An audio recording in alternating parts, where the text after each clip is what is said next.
हमारा ज़िला है और आज़मगढ़ की बड़ी तारीख रही है और आज़मगढ़ में जो है जितनी भी जो समस्याएं हैं उसको उजागर करने के लिए हम लोगों ने इसका नाम आज़मगढ़ एक्सप्रेस रखा है। और आर्टिकल 119 बी पर हमें दिया गया सुरक्षित हम पत्रकारिता कर सकते हैं और आर्टिकल 120 पर ये दिया गया है हम न्यूज़ को कवर कर सकते हैं या प्रदर्शित कर सकते हैं, प्रकाशित या ना करें। पत्रकार एकता संगठन आजमगढ़ जिला का जिला मंत्री अशफाक अहमद हूँ। मान कितना होता है, मीडिया की क्या औकात क्या बिसात है आजमगढ़ में, पूर्वांचल में, ये किसी से छिपा हुआ नहीं है। खबरों का अगर अंबार लगे, खबरों में सच्चाई न आए, खबर दबी रह जाए, आप ही के यहाँ खबर दबी जाए, कोई अकेला पत्रकार उसको संघर्ष करे, तो उस पर आप लोग कैसे प्रतिक्रिया देते हैं? हम जिला अध्यक्ष पत्रकार एकता संघ आजमगढ़। दोस्तों नमस्कार, मैं हूँ ब्रिजेंद्र यादव, आप देख रहे हैं राजनीति का सच। आज हम ऐसे जगह पर हैं, एक ऐसा अखबार जो सोशल मीडिया का जो प्लेटफॉर्म है लॉन्च हुआ है और बड़ी तेज़ी से पूर्वांचल में उभर रहा है। उनके सारे श्रोता, उनके जो पदाधिकारी वो लोग हमारे साथ हैं। हम उनसे बात करेंगे पत्रकारिता का जो मानक है, पत्रकारिता की जो रीढ़ है, कैसे चलेगी, कैसे समाज बचेगा, कैसे ये लोग अपनी लड़ाई लड़ेंगे, किस तरह की बात करेंगे समाज में जो समाज इनकी बात माने। पत्रकारिता आज जो लोग कहते हैं हम खरीद लिए हैं, जिस तरह से विपक्ष में हमला करता है गोदी मीडिया और ये सामान्य मीडिया, तो भैया जो गोदी मीडिया है वो कौन है, हम उनसे बात करेंगे। गोदी मीडिया हमारे साथ हैं वशिष्ठ जी, बताइए, आप जिला अध्यक्ष हैं। हम जिला अध्यक्ष पत्रकार एकता संघ आजमगढ़।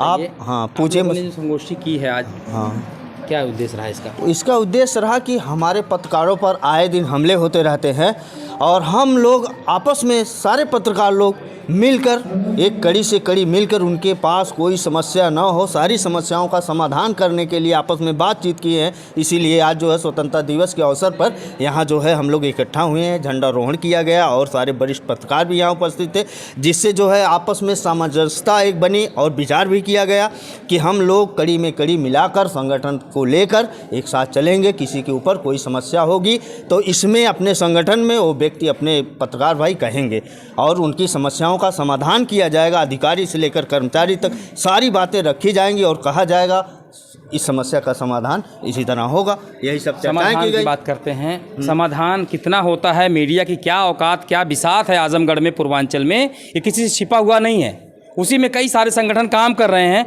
किस रूप में करते हैं और भी कई लोग हमारे साथ बात करें, उनसे बताएंगे। भैया संगठन जो काम कर रहा है ज़मीन पे आप लोग काम तो कर रहे हैं, दिखाई पड़ते हैं, बहुत सारे एक साथ इकट्ठा हो जाते हैं, लेकिन खबरों का अगर अंबार लगे, खबरों में सच्चाई न आए, खबर दबी रह जाए, आप ही के यहाँ खबर दबी जाए, कोई अकेला पत्रकार उसको संघर्ष करे, तो उस पर आप लोग कैसे प्रतिक्रिया देते हैं अपने पत्रकार? देखिए, मैं पत्रकार एकता संगठन आजमगढ़ जिला का जिला मंत्री अशफाक अहमद हूँ और हमारे नसीम परवेज हमारे संगठन में है और वशिष्ठ मौर्य जिला अध्यक्ष हैं। देखिए, हमारा काम जो होता है, संगठन जो कर रहा है पूरे सच्चाई से काम कर रहा है। कुछ लोगों को लग रहा है नहीं कर रहे हैं, लेकिन ऐसा नहीं है। हमारा पत्रकार एकता संगठन सच्चाई से करता है और किसी पत्रकार को मुश्किल खड़ी होती है, सारे पत्रकार जाते हैं और ज्ञापन देते हैं, उस पर निशाना कराते हैं। और जो लोगों के भ्रमण कर रहे हैं गोदी मीडिया को मामला जो आप कह रहे हैं, वो गोदी मीडिया का मामला जिसका हो उसको नहीं बता सकते, लेकिन जो हमारा संगठन जो है, हमारे पत्रकार अधिकारी हैं जो संगठन में सारा काम करते हैं, हमें आर्टिकल 119 ये पर जो हमें अधिकार दिया गया है, हम आज़ाद हैं और आर्टिकल 119 बी पर हमें दिया गया सुरक्षित हम पत्रकारिता कर सकते हैं और आर्टिकल 120 पर ये दिया गया है हम न्यूज़ को कवर कर सकते हैं या प्रदर्शित कर सकते हैं, प्रकाशित या ना करें। लेकिन ऐसा नहीं है, ऐसा कुछ पत्रकार अगर किए होंगे तो उसके लिए हम क्षमा चाहते हैं, वो बातें अलग हैं। लेकिन हमारे संगठन के सारे पत्रकार अधिकारी, हमारे जिलाध्यक्ष वशिष्ठ मौर्य, जिला उपाध्यक्ष अशोक यादव साहब, विनोद शर्मा साहब, शिव प्रसाद गुप्ता जो कोषाध्यक्ष हैं, आप कहीं भी देख लीजिए उनकी न्यूज़ चलती हुई, आप निष्पक्षता से न्यूज़ चलती है, हमें इसकी डर नहीं है और आप देख सकते हैं सच्चाई के साथ काम करते हैं। ठीक है, थैंक यू। भैया आप बताइए, आप भी जो आपका चैनल क्या नाम उसका है, आजमगढ़ एक्सप्रेस आपने बनाया रखा है, जी क्या उद्देश्य रहा इसका नाम आजमगढ़ ही क्यों रखें आप? आज़मगढ़ चूँकि हमारा ज़िला है और आज़मगढ़ की बड़ी तारीख रही है और आज़मगढ़ में जो है जितनी भी जो समस्याएं हैं उसको उजागर करने के लिए हम लोगों ने इसका नाम आज़मगढ़ एक्सप्रेस रखा है और आगे कोशिश करेंगे कि हम सच्चाई के साथ आज़मगढ़ की समस्याओं को लोगों के सामने पेश करें और इसकी जो समस्याएं उसका निवारण करें। और जो और क्या समस्याएं आपको लग रही है पत्रकारिता में समस्या होती है?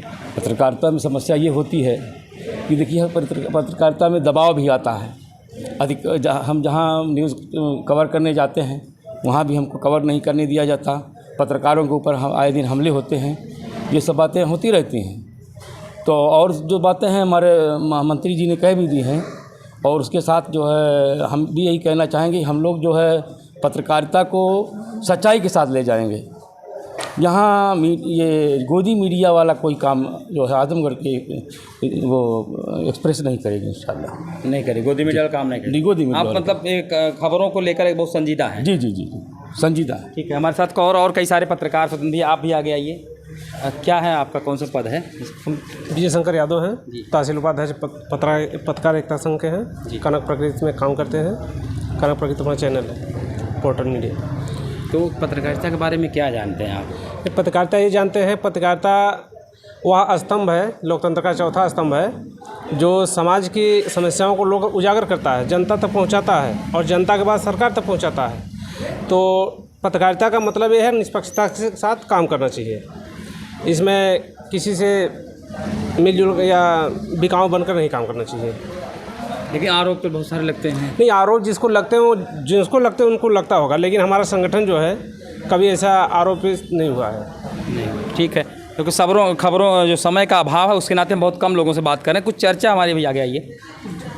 पत्रकारिता का जो विषय है, आज देखिए गांव-गांव में कोई भी आया, हालांकि अच्छी बात है, किसी चीज़ का बीज हमेशा उगता रहना ज़रूरी है, और नहीं उगेगा तो एक दिन समाप्त हो जाएगा। जैसे आपको वरिष्ठ पत्रकार भाई साहब खड़े हैं, तो ये अब इनकी हिम्मत नहीं है, लेकिन जो युवा पीढ़ी आ रही है इनको कैसे पालना पोषना है, समाज को क्यों उन्हें दिखाएगा? देखिए, जो अभी युवा पत्रकार आ रहे हैं, जो उसके साथ पत्रकारिता तो कर रहे हैं, और अच्छी और बढ़िया जो खबरें होती हैं, जो निष्पक्ष रूप से दिखाई जाती हैं, वो दिखा रहे हैं। आरोप तो पत्रकारों के ऊपर लगते रहते हैं, क्योंकि वो सच्चाई दिखाते हैं, तो जो पीड़ित होगा वो आरोप लगाएगा कि हमारे साथ गलत कर रहे हैं। लेकिन जो भी खबरें आ रही हैं, जो हमारा संगठन जो काम कर रहा है, उसमें सारी खबरें सच्ची और निष्पक्ष रूप से आती हैं। किसी भी तरह की उसमें ये नहीं होता कि मतलब खबर को ना चला जाए या दाब दिया जाए, इस तरह का नहीं है। और दूसरी चीज़ है कि अगर हमारे संगठन में किसी भी पत्रकार के साथ कोई भी अन्याय होता है, तो हमारा संगठन उनके साथ हमेशा खड़ा रहता है और हर वक्त पे उनके काम आता है। अगर पत्रकार ईमानदारी और निष्ठा से काम करे तो उसको क्या किसी की ज़रूरत पड़ेगी?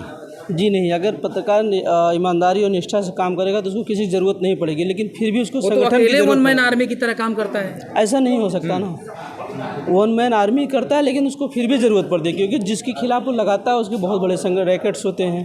किसी न किसी रैकेट के खिलाफ ही वो आवाज़ उठाता है। बिल्कुल बिल्कुल, आपने सही और उस रैकेट की अकेले हो सकता है वो ना लड़ पाए, इसलिए उसके संगठन की ज़रूरत पड़ती है, और जो हम लोग संगठन जुड़ता है हम लोग उसको सहयोग देते हैं। बहुत बहुत धन्यवाद। भैया, आपका क्या नाम है?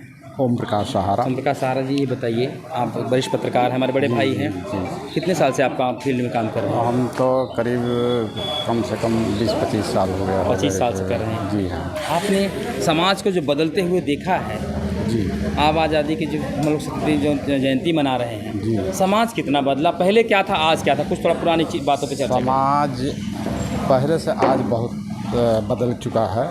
पत्रकारिता के जो पुराने आपके पुरोधा रहे होंगे वो कैसे पुराने वो पहले तो मान लीजिए प्रिंट मीडिया से जो है लोग थे, मतलब हाथ से लिख के पेपरबाजी होती थी। आज जो है तमाम चैनल चल गए हैं, टीवी चैनल। आज का परिवेश एकदम बदल चुका है, जिसमें कि तरह तरह की जो है मतलब डिजिटल वार हो रहा है। जी हाँ, बिल्कुल। तो आप लोग कैसे, जो पुराने पत्रकार थे जो कलम से हिसाब लाते थे, एक पन्ना पर्ची मिलती थी, अब वो चीज़ें नहीं, अब तो खट से मोबाइल पे आया और चला गया। जी, तब हम लोगों को उस समय जो है पेपर लिखना होता था, लिख के प्रेस में भेजना होता था, भेजने में भी समस्या होती थी। आज के इलेक्ट्रॉनिक युग में तुरंत की तुरंत खबर पहुंच जाती है। तो आप लोग किसी बहुत अच्छे लोग, पुराने लोगों को पता भी नहीं चलता क्या हो रहा है। हाँ, पुराने लोगों को समझने में दिक्कत होती है। जी हाँ। बहुत बहुत शुक्रिया हमारे चैनल से जुड़ने के लिए। देखिए, ये है पत्रकारिता का। आज एक बात बताऊं मैं, समाज में पत्रकार जो नए तेज़ी से जो हमारे नए बीज अंकुरित हो रहे हैं पत्रकारिता के, हमारे पुराने जो बड़े भाई से भाई साहब हैं, हम हैं और बहुत सारे लोग हैं, इनको हमारे जो समाज की जो नई पीढ़ियाँ, नई जनरेशन है, इनको गढ़ना होगा, इनको चमकाना होगा, इनको बताना होगा कि पत्रकारिता के मानक क्या हैं। नहीं तो गोदी मीडिया की तरह काम करने लगेंगे, और कर भी रहे लोग, युवा पीढ़ी के लोग गोदी मीडिया में ही शामिल हैं, ना कि वो कर। हाँ, मुद्दा ये है, उनको लगता है कि बहुत पैसे पत्रकारिता में है, लेकिन ऐसा बिल्कुल नहीं है। पैसे में अगर कमाना है तो कोई जाके नौकरी करे, कोई और काम करे। जो पत्रकार कहते हैं हम इस पे इनसे भी जुड़े हैं, उनसे भी जुड़े, ये बिजनेस करते हैं, ये काम करते हैं, उनको पत्रकार बिल्कुल नहीं मानना। मैं अपने चैनल से बात कर रहा हूँ, ये चीज़ों को संगठन के लिए अलाउड नहीं करता। आप अगर पत्रकारिता करना है तो अपने समाज की बात करना है तो समाज सेवी बन के ना, पत्रकार बन के लिख कर समाज की आवाज़ उठाइए। तब तक ले नमस्कार। ब्रिजेंद्र यादव, आजमगढ़।